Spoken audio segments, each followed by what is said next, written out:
मैं काशी हूँ, हाँ वही काशी जिसे तुमने गलियों में मुट्ठियाँ भींचे हुए देखा था। लेकिन सुनो, मैं पैदा ही लड़ने के लिए नहीं हुआ था। मैं भी अपने बाप की तरह सुबह की धूप में बैठना चाहता था, चाय पीना चाहता था, हंसना चाहता था, किसी लड़की की आंखों में अपना भविष्य देखना चाहता था। लेकिन इस शहर ने मुझे चैन से जीने नहीं दिया। इस शहर की दीवारों पर सीमेंट नहीं लगा था, डर लगा था। हर खिड़की में एक कांपती हुई आत्मा बैठी थी, हर दरवाजे के पीछे एक झुकी हुई गर्दन, और हर आदमी अपने ही साए से माफी मांग रहा था। कात्या, सुन रहा है तू? मैं तुझे आदमी नहीं मानता, तू बीमारी है, वह बुखार जो पूरे शहर के खून में उतर गया है। तू तब तक जिंदा था जब तक लोग तुझसे डरते थे। तेरी असली ताकत तेरे गुंडे नहीं थे, तेरी असली ताकत हमारी चुप्पी थी। लेकिन एक दिन मैंने अपने बाप की आंखों में हार देख ली, और उस दिन मुझसे मेरा डर छिन गया।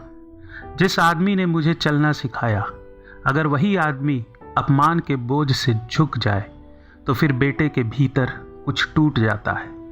उस दिन मेरे भीतर कोई ज्वालामुखी नहीं फटा, नहीं, उस दिन एक दरवाज़ा बंद हो गया, वापस लौटने का दरवाज़ा। फिर मैंने तेरा नाम नहीं सुना, मैंने सिर्फ इस शहर की सांस सुनी, घुटती हुई, टूटती हुई, मदद मांगती हुई। और तब मेरी मुट्ठियाँ मेरी नहीं रही, वे उन सब की मुट्ठियाँ बन गई जो सालों से चुप थे। मेरी आवाज़ मेरी नहीं रही, वह उन लोगों की आवाज़ बन गई जिन्होंने बोलना छोड़ दिया था। लोग कहते हैं काशी बहुत गुस्से वाला था। गलत, मैं गुस्से में नहीं था, मैं अपमानित था, और अपमान गुस्से से कहीं ज़्यादा खतरनाक होता है।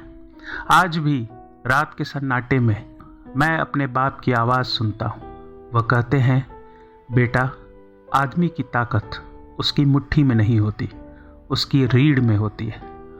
और मैं मुस्कुरा देता हूँ, क्योंकि आखिर तक मैंने अपनी रीढ़ नहीं बेची।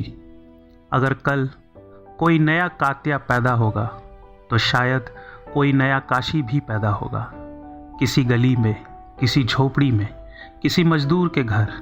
क्योंकि अत्याचार हमेशा लौटता है, लेकिन प्रतिरोध भी। मैं काशी हूँ, गंगा का पानी नहीं हूँ जो चुपचाप बह जाऊँ। मैं वह पत्थर हूँ जो धारा के बीच खड़ा रहता है, टूटता है, घिसता है, खून बहाता है, लेकिन झुकता नहीं, कभी भी नहीं।